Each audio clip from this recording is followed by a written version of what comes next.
Well, so this afternoon, press freedom has slumped in Ghana, but it may not entirely be the fault of government. This is contained in the state's official response to the latest Press Freedom Index, which downgraded Ghana by 30 points on the league table for 180 countries. After a series of reactions to the latest index, the Ministry of Information says it welcomes the findings within the report. However, there's a lot happening in terms of the government official response on this matter, which we need to break down for you. So the Ministry of Information has put out a statement signed by the Information Minister, Kojo Oppong-Nkrumah, which we need to break down for you, indicating reasons, accounting, or government's position on all of the latest findings that we're having from Reporters Without Borders.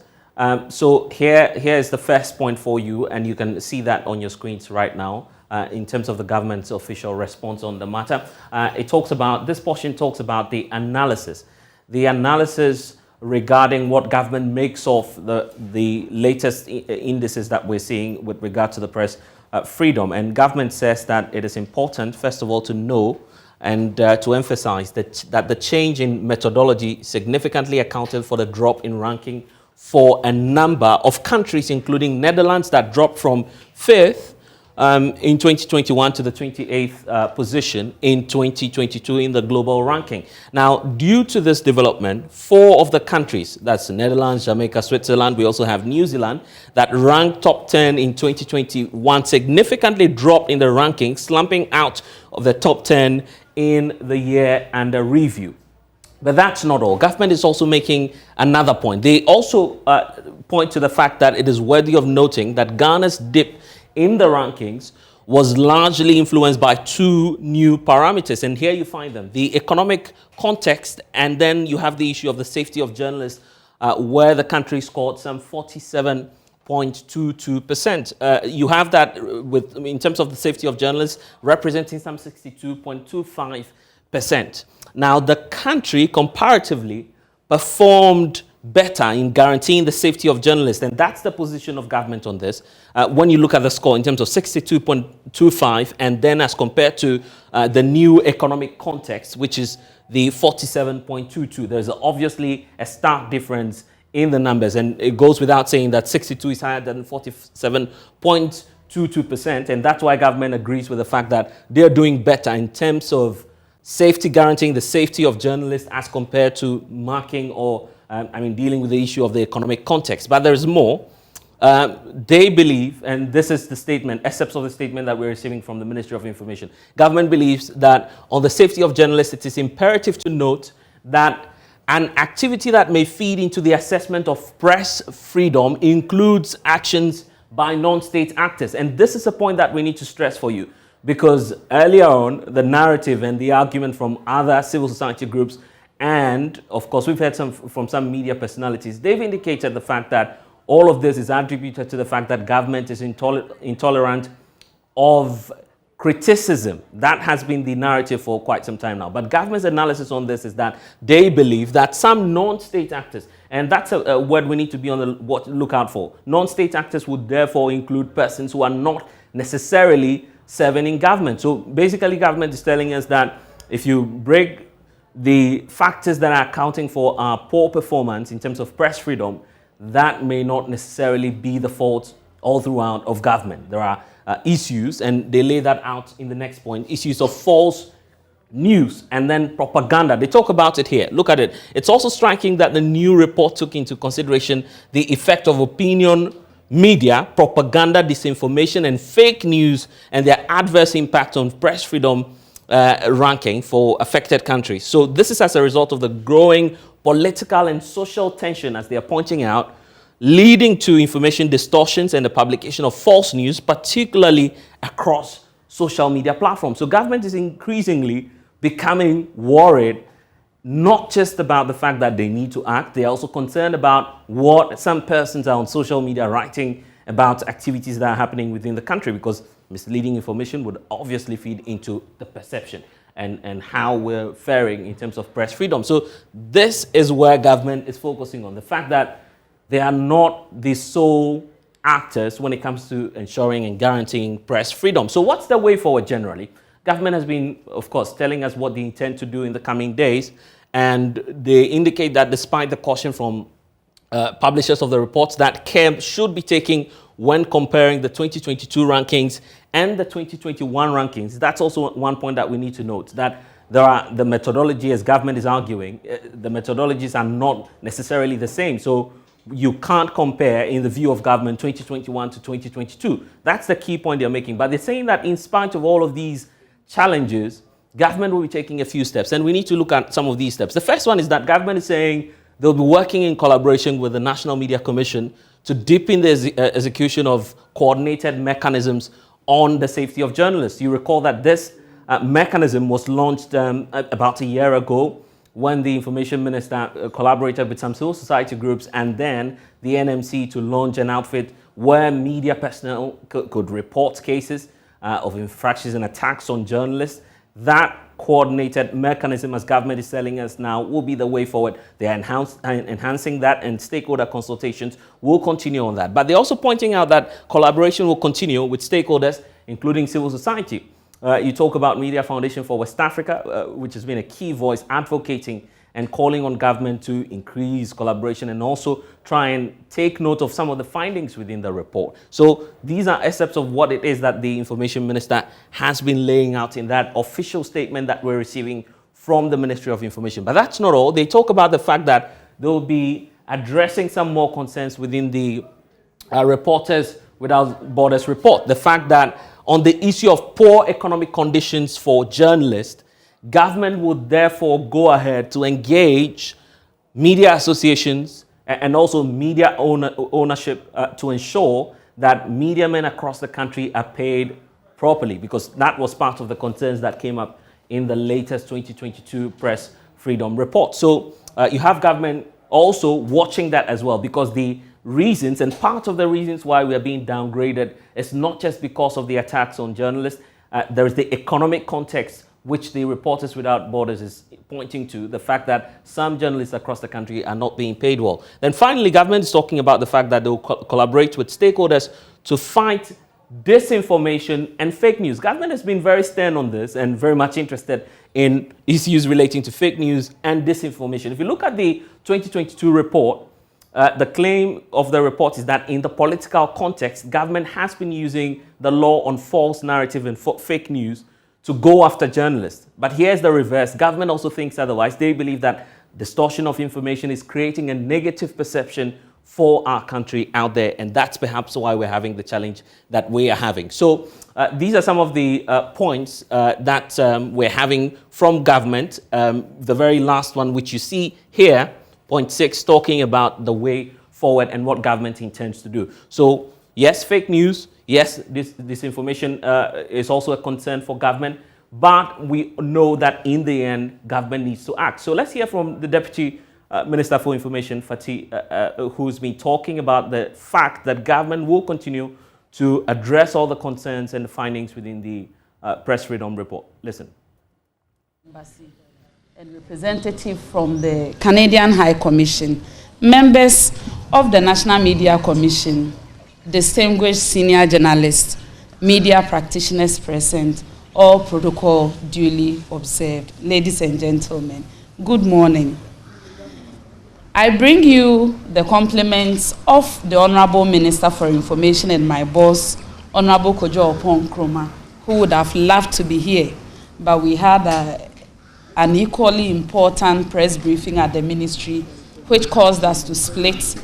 So I'm here wearing his big shoes and to deliver our speech on the occasion of World Press Freedom Day 2022 on his behalf.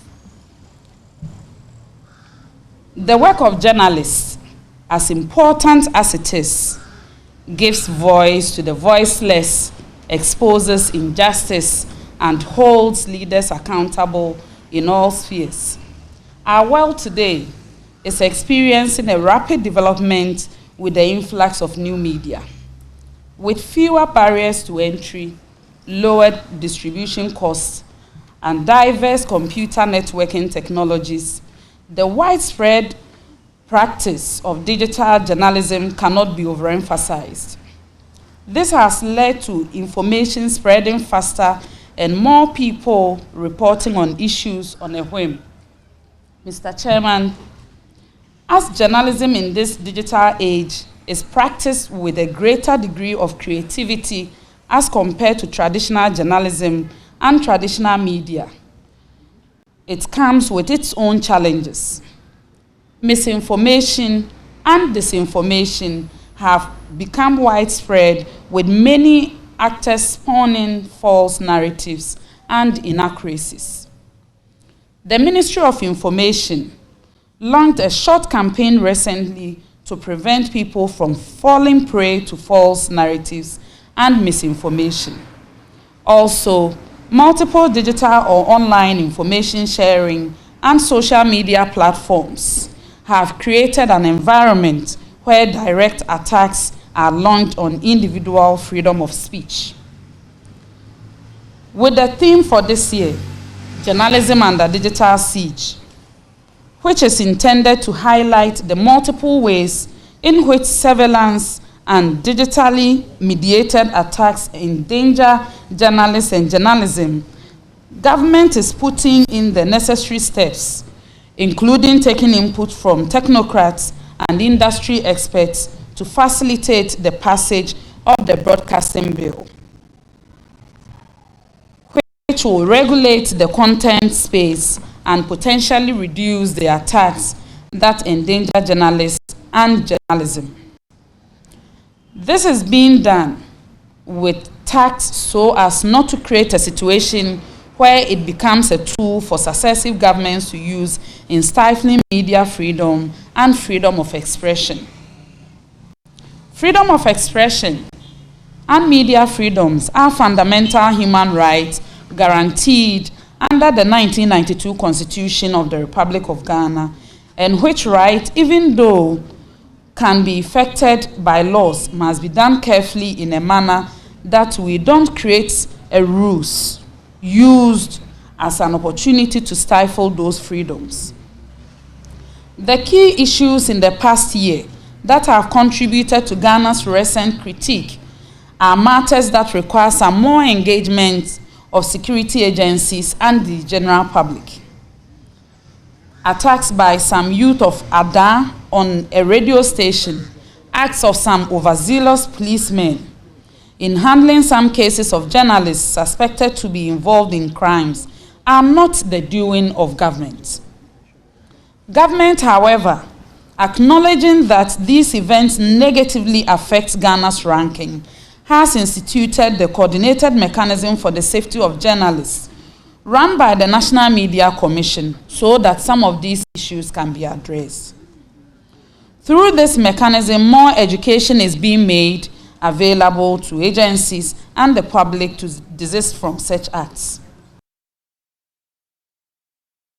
Well, so that's the position of government on this, the fact that they are not solely responsible for what's happening in terms of Ghana's dip in the latest press ranking. So let's get more reactions to this. Joining me now is one man who's been in charge of that information ministry, Fritz Barfo, one time an MP as well. Thank you, sir, for your time here on The Pulse. So what's your initial reaction to the latest Press Freedom Index, and what's your reading into the findings that we're seeing? Hello? Yes, welcome to The Pulse, Your sound is very low. Right, I'll try again. I'm asking what your initial reaction is to the latest press ranking. Well, I think it's not in the best interest of the country, and I think that we need to improve on the enabling environment for the press in the country. That one I have to say right from the start. It shouldn't happen to a country like Ghana. We've gone very, very far in terms of establishing the right kind of environment for the press in Ghana. I know that we've had very, very serious challenges. Murder of journalists, the attacks on various press houses, and things like that. I mean, this has happened over the years, but in the last 6 years, it's not been the best, as I can say. So what I'm saying to you now is that it shouldn't happen that we've lost ground on press freedoms in this country. I think that we have a certain, because of the duality of our political system, where we have two political parties at each other's throats, we're getting the hawks coming into place, and more so when they come into government. They feel that, they've got all the power to do certain things. And that gives us a real problem, because, if you don't have the will to engage the press in a way that is satisfactory according to international best practices, then it is a problem, because the press is a very important aspect and facet of the society that we all belong to. Is finding faults the first step to dealing with this problem? At least we've heard from government. Government is saying some non-state actors could be held responsible. There are certain things that really rub me the wrong way. The government knows that in order to prosecute a certain agenda, you have to put certain systems into place. You can't say that unknown actors have created the situation when you have investigative bodies. You've arrested and called in quite a few journalists for whatever they've said. So why don't you put the same kind of energy into finding unknown actors? Because if you have unknown people creating problems for the government, then the government is insecure. And so therefore, you have to make sure that you find out these people and that you have the right kind of systems to smoke them out. So I don't think that holds water at all. It's not about fault-finding. It's about consensus too. Right. We have the national, the National Media Commission. We have the Communications Authority. We have the Ghana Journalists Association. We have the IPA. All those organizations and institutions can come together and establish a consensus. But I see a disconnect. Anytime this thing happens, some actually are like wallflowers. They don't want to act because we have politicized most of the institutions that should not have been politicized in terms of managing our press and environment. The Media Commission was brought on to protect the press and to also establish the kind of standards that would inure to the benefit of the country at large. So therefore, from my point of view, if they have that consensual system where they can talk to each other, a lot of these things were put aside. And then the investigative organizations or agencies in government should also be made aware that there are certain things that I know when it comes to press freedom and all that. Press freedom is enshrined in the Constitution and also as part of the UN Charter, which Ghana is a signatory to. The report is pointing to government deploying the law on fake information or false news as a point for cracking down on journalists. Government is equally concerned that some of these stories are inspired by the political division that we have within the country. How do we remedy this sharp divide in the perspectives that we're seeing on digital media? What you're saying is very true. But the thing is that we've set up organizations that are supposed to be independent arbiters of a situation such as what has arisen in many cases. The thing is that we've weakened those institutions by politicizing them to a certain extent, and then the investigative agencies themselves have become outlying stations for governance. Instead of protecting the people, they're protecting the government per se. So we have a situation where there's a serious lack of trust among all the actors and stakeholders. And I think that is what we've got to work towards, establishing the trust and the right kind of environment for the press to blossom in this country. The concern is the digital age. Social media is denting the professionalism. Coming along. The concern is that social media is denting the image social media is to be expected. If we anticipate mainstream the technological advancements of this country, of the world, and things that are happening, social media can be a canker and can be an asset. And I think that we have the brains and we have the resources to be able to monitor and evaluate it in a better way. We can't just blame social media and say the various players who are recalcitrant are in play. They shouldn't be in play. We should find ways of restricting them. And that will come from the fact that we have the necessary resources to ensure that those things do not happen. Okay? Right. There's one critical issue which has also got to do with the economic context, which the report talks about, the fact that journalists are poorly remunerated across the country. How do you feel we could best address the situation?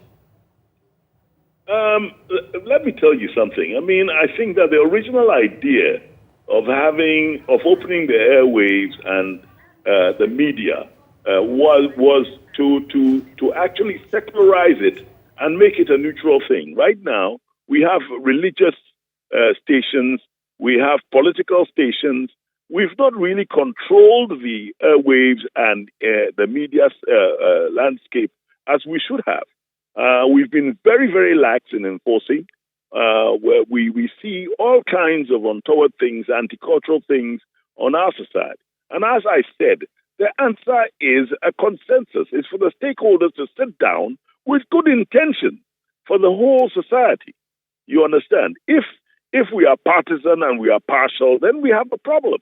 But we have got to sit down and look to the future and look to what should pertain to make this country a safer and a better place for discourse, especially in the media. For your time, Fritz Baffle, one time also a media personality. I need to add that as well. We're grateful that you've been able to share your concerns with us. Let's now get the perspective of government on this. Joining me now is Pelgrave Boachi Dankwa, government spokesperson on governance, and he will help us understand what it is that the Information Ministry has been trying to break down for us. He's joining us via phone this time round.